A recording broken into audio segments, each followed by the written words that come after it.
And this method works with this type of data frame, which is large, where the date is in the index.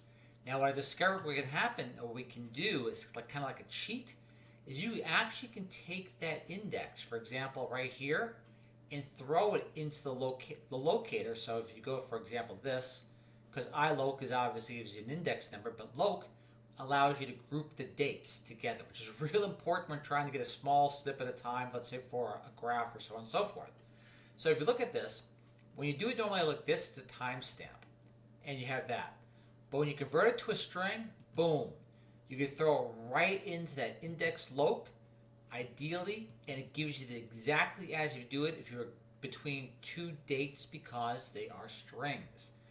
So I hope this helps. I'll put all the code online just for you to play with, and I'll catch you all later on. Ralph out. Bye.